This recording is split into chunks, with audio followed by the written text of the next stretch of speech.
50 ವರ್ಷಗಳ ನಂತರ ನಾನೇ ನನ್ನನ್ನು ನೋಡ್ಕೋತಾ ಇದ್ದೀನಿ. ಅಂದರೆ ನಾನು ಹೇಗಿದ್ದೆ, ಈಗಿನ ಜನ್ರೇಷನ್ನು ಹೇಗಿದೆ. ಬಹುಶಃ ನನಗೆ ರಾಜೇಶ್ ಸರ್ ಈ ಥರ ಚೋಮನ ದುಡಿನುವಾಗ ನಾನು ರೋಮಾಂಚನ ಆಗ್ಬಿಡ್ತು. ಒಂದು ಸೆಕೆಂಡು, ಚೋಮನ ದುಡಿ ಸರ್ ಅನ್ನುವಾಗ ನನ್ನ 2ನೇ ಸಿನಿಮಾ ಅದು. ನಾನು ಕಾಡು ಮಾಡಿದ ನಂತರ ನಾನು ಮಾಡಿದ 2ನೇ ಸಿನಿಮಾ ಚೋಮನ ದುಡಿ. ಅವತ್ತು ನಾನು, ನಾಗಾಭರಣ, TS ರಂಗ ಅವರೆಲ್ಲ ಜೊತೆಲೇ ಇದ್ವಿ. ಬಹುಶಃ ನನಗೊಂದು ನೆನಪಾಗ್ತಾ ಇದೆ, ಚೋಮನ ದುಡಿನೋ ಕಾದಂಬರಿ ನಾನು ಓದಿರಲಿಲ್ಲ. ಬಹುಶಃ ಆಯವತನ ನಾಟಕದ ವಿಷಯನೂ ಗೊತ್ತಿರಲಿಲ್ಲ. ಕಾಲೇಜಿಂದ ನಾವೆಲ್ಲ ನವ್ಯ ಈ ಗುಂಡನ ನಾಟಕ, ಬೇರೆ ಬೇರೆಯವ್ರ ನಾಟಕಗಳೆಲ್ಲ ಮಾಡ್ತಾ ಇದ್ವಿ. ಈ ರೀತಿಯಾದ ಒಂದು ವಸ್ತುಗಳನ್ನ ಇಟ್ಕೊಂಡು ಟೈಟ್ಲನ್ನಿಟ್ಟು ಮಾಡುವಂಥ ಕಾದಂಬರಿ ಆಗಿರ್ಬೋದು ಅಥವಾ ನಾಟಕಗಳಾಗಿರ್ಬೇಕು ಕೇಳಿರಲಿಲ್ಲ. ಚೋಮನ ದುಡಿನವಾಗ ನಂದೇನು ಪಾತ್ರ ಅನ್ನೋವಾಗ ರೇಗಿಸ್ಬಿಟ್ರು ಎಲ್ಲ ಸೇರ್ಕೊಂಡು, ನಿಂದು ದುಡಿ ಪಾತ್ರ ಅಂದರು. ನನಗೊಂದು ನಿಮಿಷ ಹೌದು ಅಂತ ಅನ್ಕೊಂಡ್ಬಿಟ್ಟೆ.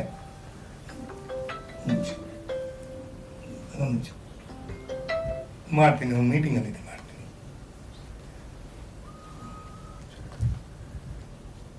ಆಮೇಲೆ ದುಡಿ ಪಾತ್ರ ಅಂತ ಹೇಳಿದಾಗ ಹ್ಞೂ ದುಡಿ ಪಾತ್ರನ ಅಂತ ಖುಷಿಯಾಗಿದ್ದೆ.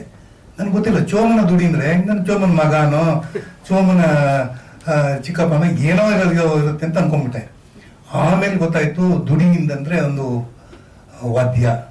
ಚೋಮನಿಗೆ ದುಡಿ ಮೇಲೆ ಎಷ್ಟು ಒಂದು ಇದಿತ್ತು, ಅದರ ಮೂಲಕ ತನ್ನ ಭಾವನೆಗಳನ್ನ ತೋರಿಸ್ತಾ ಹೋಗ್ತಾರೆ. ಇಡೀ ಸಿನಿಮಾದಲ್ಲಿ ನೀವು ನೋಡಿದ್ರೆ ಆ ದುಡಿಗೆ ತುಂಬ ಒಂದು ಪ್ರಾಮುಖ್ಯತೆ ಇರುತ್ತೆ. ಕೊನೆಗೆ ಚೋಮ ಸತ್ತಾಗ್ಲೂ ಅಲ್ಲಿ ಆ ರಿಯಾಲಿಟಿ ಬರೋದೇನಂದ್ರೆ ಆ ದುಡಿ ಉರುಳ್ಕೊಂಡು ಬಂದು ಕ್ಯಾಮ್ರಾ ಬಂದು ನಿಲ್ಲತ್ತೆ, ಶಬ್ದ ನಿಂತೋಗುತ್ತೆ. ಅಂದರೆ ಅದನ್ನು ಬಾರ್ತಾ ಬಾರ್ತಾ ಚೋಮ ತೀರ್ಕೋತಾನೆ. ಇಡೀ ಸಿನಿಮಾದಲ್ಲಿ ಒಂದು ಕಡೆ ಚೋಮನ ಮಗಳು ಬೆಳ್ಳಿ, ಚೆನ್ನಿಯ ಅಣ್ಣ ಬರೀ ಕಾಯಿಲೆ, ಗುರುವ ಇದ್ದಿದ್ರಲ್ಲಿ ಸ್ವಲ್ಪ ಗಟ್ಟಿಯಾಗಿರ್ತಾನೆ. ಆಮೇಲೆ ನಾಗತಾಳ, ಕರೆಕ್ಟಾ? ಆಮೇಲೆ ಮನವೇಲ ಅಂತ ಒಬ್ಬ ಮ್ಯಾನೇಜರು, ಆಮೇಲೆ ಜಮೀನ್ದಾರ ಸಂಕಪ್ಪಯ್ಯ. ಇದಿಷ್ಟು ನೆನಪುಗಳು. ಮತ್ತೆ ಪಾಣೆಮಂಗಳೂರು ಊರು ನಂಗೆ ತುಂಬ ನೆನಪಿದೆ.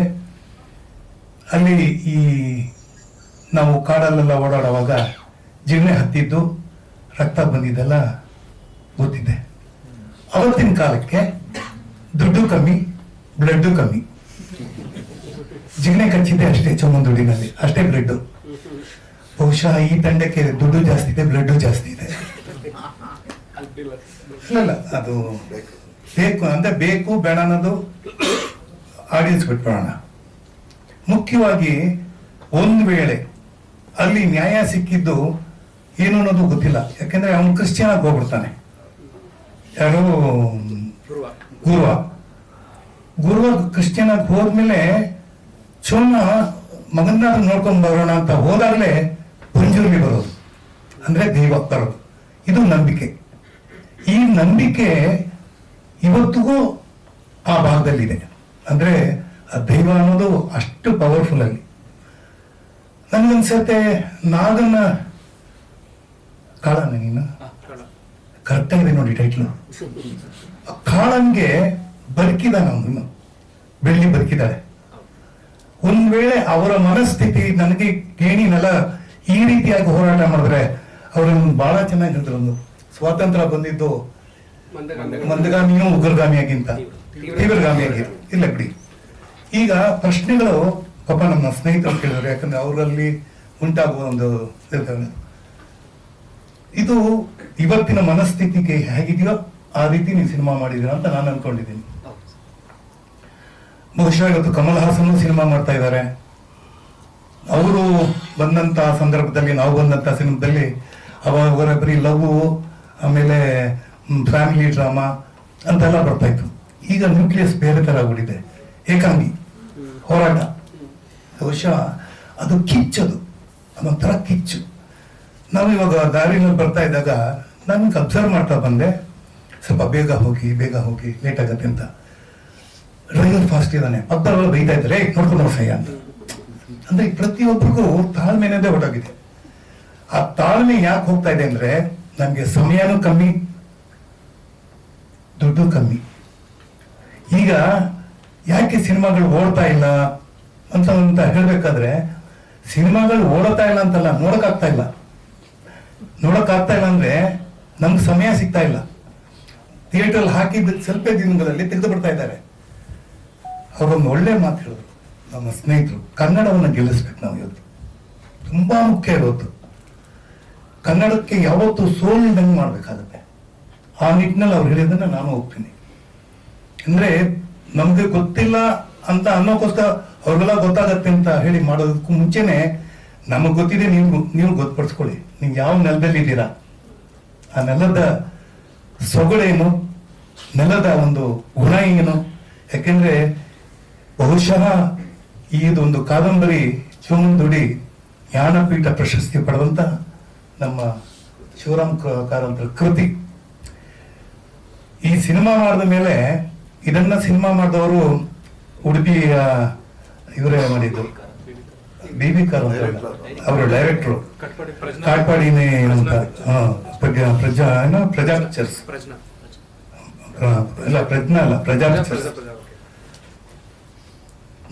ಆ ಸಿನಿಮಾ ಆ ಕಾಲಘಟ್ಟದಲ್ಲಿ ಮಾಡಿದ್ದು 3 ಲಕ್ಷದಲ್ಲಿ.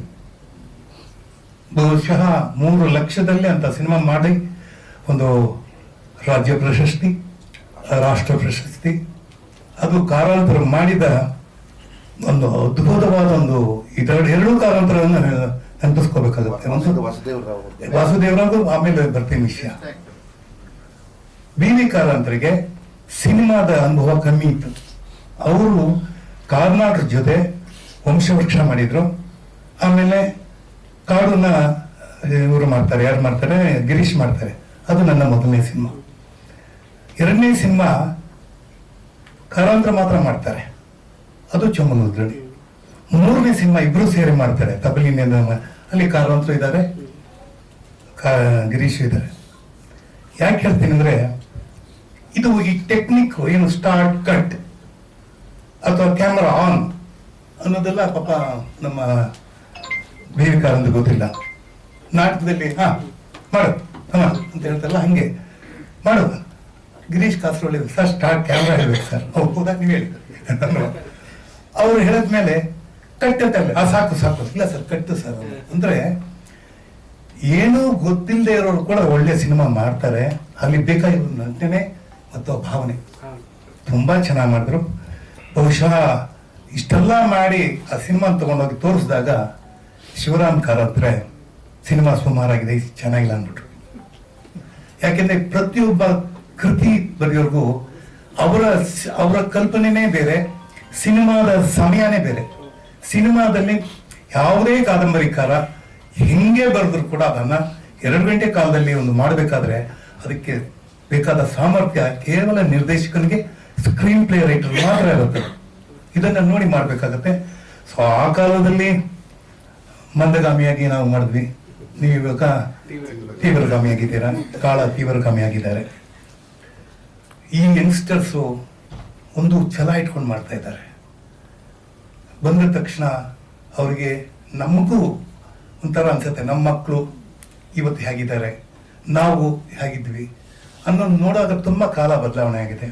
ಅವತ್ತಿನ ರಾಜಕೀಯ ಇವತ್ತಿಲ್ಲ. ಅವತ್ತೊಂಥರ ಇತ್ತು, ಅವತ್ತು ಸ್ಟೇಟ್ಸ್ಮೆಂಟ್ಗಳೆಲ್ಲ ಇದ್ರು. ಇವತ್ತು ರಾಜಕಾರಣಿಗಳೇ ಬೇರೆ, ಸಿನಿಮಾ ಮೇಕಿಂಗೇ ಬೇರೆ, ಅವತ್ತು ಸಿನಿಮಾ ಮೇಕಿಂಗೇ ಬೇರೆ. ಆದರೂ ಒಂದು 5-6 ಜನ ನಾವು ಎದುರುಗಡೆ ಕೂತಿದ್ದೀವಲ್ಲ, ಅದಕ್ಕೆ ಅವರು ಪ್ರಶ್ನೆ ಕೇಳೋದು. ಅವರು ಯಾಕೆ ನನ್ನ ಬಗ್ಗೆ ಅಷ್ಟು ಕಾಳಜಿ ವಹಿಸ್ತಾರೆ ಅಂತಂದ್ರೆ ಇಷ್ಟೇ. ಒಂದು ನಮ್ಮಲ್ಲಿರುವಂಥ ಒಂದು ಸ್ನೇಹದ ಒಂದು ಸಂಬಂಧ. ಮುಖ್ಯವಾಗಿ ಈ ಬಿಚ್ಚುಗತಿಯ ಪಂಟನ ಬಲ್ಲಿರೇನ, ಇದಕ್ಕೆ ನಮ್ಮ ಕನ್ನಡ ಚಿತ್ರರಂಗ, ತಾವುಗಳು, ಎಲ್ಲ ನಮ್ಮ ಮಾಧ್ಯಮದ ಮಿತ್ರರು ಏನೋ ತಪ್ಪು ಮಾಡಿದ್ರೆ, ಸಣ್ಣ ಪುಟ್ಟ ತಪ್ಪು ಮಾಡಿರ್ತಾರೆ, ಕ್ಷಮಿಸ್ಬಿಡಿ, ಬುದ್ಧಿ ಹೇಳಿ ಕಲಿತಾರೆ. ಅವ್ರನ್ನ ಬೆಳೆಸಿ, ದಯವಿಟ್ಟು ಬೆಳೆಸಿ. ಯಾಕೆಂದ್ರೆ ನಮ್ಮನ್ನ ನಂಬಿ ಆಶೀರ್ವಾದ ಮಾಡಿ ಅಂತ ಕೇಳೋ ಸಮಯದಲ್ಲಿ ನಾವು ಅದನ್ನೇ ಮಾಡಬೇಕು. ಸೊ ರಾಜೇಶ್ ಅವರೇ, ನಿಮ್ಮ ನಿಮ್ಗಾಗ್ಲಿ ಎಲ್ರಿಗಾಗ್ಲಿ, ತಂಡ ಏನು ನಂಬಿ ಮಾಡಿದ್ದೀರಾ, ತೆರೆ ಮೇಲೆ ಬಂದಾಗ ಆಡಿಯನ್ಸ್ ನೋಡೋ ರೀತಿನೇ ಬೇರೆ ಆಗುತ್ತೆ, ನಾವು ನೋಡೋ ರೀತಿನೇ. ಯಾಕಂದ್ರೆ ಸಿನಿಮಾ ನಾವೇ ನೋಡ್ಕೊಂಡು ನಾವು ಮಾಡಿದಾಗ ಸಕ್ಸಸ್ ಅಂತ ಅಂದಿರ್ತೀವಿ, ಅದು ಬೇರೆ ಥರನೇ ಆಗಿರುತ್ತೆ.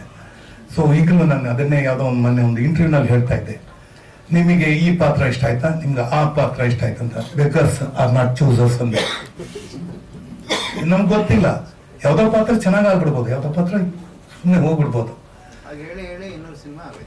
250 ಅಣ್ಣ, ಥ್ಯಾಂಕ್ ಯು. ಬಟ್ ಒಂದು ಏನಾಗುತ್ತೆ, ಇವತ್ತು ನಾನು ಮುಖ್ಯವಾಗಿ ಗಮನಿಸ್ತಾ ಇರೋದೇನಂದ್ರೆ, ತುಂಬಾ ದುರ್ದೈವಿಗಳು ನಾವೆಲ್ಲ. ಕನ್ನಡ ಚಿತ್ರರಂಗದಲ್ಲಿ ಅವತ್ತು ಮೆಜೆಸ್ಟಿಕ್ ನಲ್ಲಿ ಹೋರಾಟ ಮಾಡಿ ನಾವು ಕನ್ನಡ ಸಿನಿಮಾಗಳೇ ಹಾಕಬೇಕು ಅಂತ ಹೇಳಿ ಮಾಡಿದಾಗ 20 ಥಿಯೇಟರ್ ಇತ್ತು. ಇವತ್ತು ಅದೇ ರೋಡಲ್ಲಿ ಬರ್ತಾ ಇದ್ವಿ, 3-4 ಥಿಯೇಟರ್ ಇದೆ. ಒಳ್ಳೊಳ್ಳೆ ಸಿನಿಮಾಗಳು ಓಡ್ತಾ ಹೋಗ್ತು, ಯಾವುದು ಓಡ್ಲಿಲ್ಲ ಅಂತಲ್ಲ, ಓಡಿಸಿದ್ರು ಓಡ್ತು. ಬಂಗಾರದ ಮನುಷ್ಯನ ಅಲ್ಲೇ ಹೋಯ್ತು, ನಾಗರಾವು ಅಲ್ಲೇ ಓಡ್ತು, ಆಮೇಲೆ ಭೂತಯ್ಯನ ಮಗ ಅಲ್ಲೇ ಹೋಯ್ತು, ಚೋಮನ ದುಡಿ ಆಗಿರ್ಬೋದು, ಒಂದಾನೊಂದು ಕಾಲದಲ್ಲಿ ಆಗಿರ್ಬೋದು, ಎಲ್ಲ 50 ದಿವಸಕ್ಕೆ ಮೇಲೆ ಓಡ್ತು. ಆ ಒಂದು ಸುವರ್ಣ ಯುಗ ಮತ್ತೆ ಬರಬೇಕು, ನಿಮ್ಮ ಮೂಲಕ ಅದು ಬರಲಿ ಅಂತ ನಾನು ಆಶಿಸ್ತೀನಿ. ಮುಂದೆ ನಿಮ್ಮ ಪ್ರಯತ್ನಗಳೆಲ್ಲ ಸಣ್ಣ ಪುಟ್ಟ ದೋಷಗಳನ್ನೆಲ್ಲ, ಯಾವತ್ತೂ ನಮ್ಮಲ್ಲಿ ಒಂದು ಗಾದೆ ಇದೆ, ಆನೆ ಕೂಡ ಜಾರಿ ಬೀಳತ್ತೆ ಅಂತ. ಆ ಥರ ಮನಸ್ಸು ಇಟ್ಕೋಬೇಡಿ, ಒಳ್ಳೇದಾಗತ್ತೆ. ಈ ಒಂದು ದಿನ ನೀವು ಸಿನಿಮಾನ ಒಂದು ಪಾಸಿಟಿವ್ ಎನರ್ಜಿನಲ್ಲಿ ಇಟ್ಕೊಂಡು ಕೆಲಸ ಮಾಡಿ, ಮುಂದೊಂದು ದಿನ ನಿಮಗೆ ಯಶಸ್ಸು ಕಂಡಿರುತ್ತೆ ಅಂತ ಹೇಳ್ತೀನಿ. ಟೈಟ್ಲ್ ಮಾತ್ರ ಕನ್ನಡದ ಇಟ್ಟಿದ್ದಾರೆ.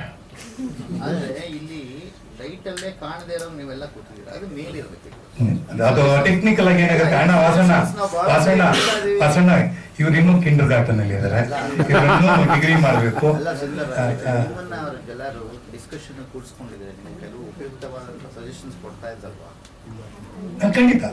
ಖಂಡಿತ. ಆಮೇಲೆ ಇನ್ನೊಂದು ಏನಾಗುತ್ತೆ, ಇಲ್ಲ ಅದಕ್ಕೆ ರಂಗಭೂಮಿ ಬಂದಿದ್ದಾರೆ, ಅದನ್ನೇ ಅವ್ರು ಹೇಳಿದ್ರು. ನಿಮಗೆ ಅಪ್ ಮಾರ್ಕೆಟ್ ಔಟ್ ಸ್ಟೇಷನ್ ಎಲ್ಲರಿಗೂ ಗೊತ್ತಾಗಬೇಕು ಇಂಗ್ಲೀಷು ಅಂತ ನೀವು ಮಾಡ್ಕೊಂಡಿದ್ದೀರಾ. ಅವ್ರು ಹೇಳ್ದಂಗೆ OTT GTT ಏನೇನೋ ಇದೆ, ಆದರೆ ಫಸ್ಟ್ ಕನ್ನಡ ಇರಬೇಕು, ನೆಕ್ಸ್ಟ್ ಇಂಗ್ಲೀಷಲ್ಲೇ ಇರಲಿ ಆ ವರ್ಡ್. ಇಲ್ಲ ಈಗ ಇವ್ರಿಗೇನು ಅದನ್ನೇ ಹೇಳಕ್ ಬಂದೆ, ನೀವು ಯಾವುದೇ ನೀವು ಭಾಷೆಯ ಮೇಲೆ ಒಂದು ಇದಿಟ್ಕೊಳ್ಳಿ, ನಂಬಿಕೆ ಇಟ್ಕೊಳ್ಳಿ. ಇವತ್ತು ಒಂದು ಕಾಲದಲ್ಲಿ ನೀವು ಕನ್ನಡ ನೀವು ಇದು ಕಂಟೋನ್ಮೆಂಟ್ ಕನ್ನಡ ನೋಡೋಕೆ ಆಗಲ್ಲ. ಇವತ್ತು ಹೆಮ್ಮೆಯಿಂದ ಯಾವುದೇ ಮಾಲ್ಗಳು ಕೂಡ ಫಸ್ಟ್ ಕನ್ನಡ ಹಾಕಿರ್ತಾರೆ.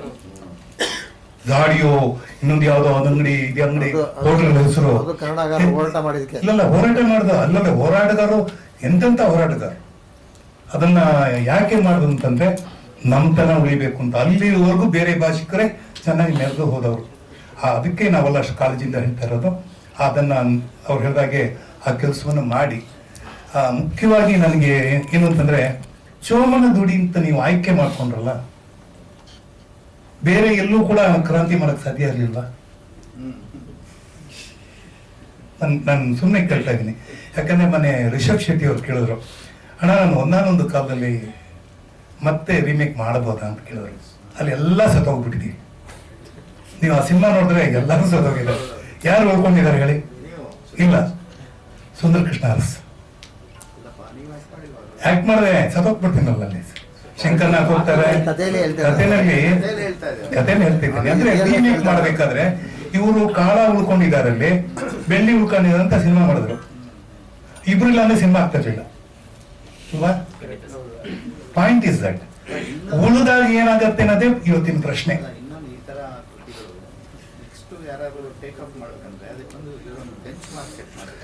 Correct absolutely right.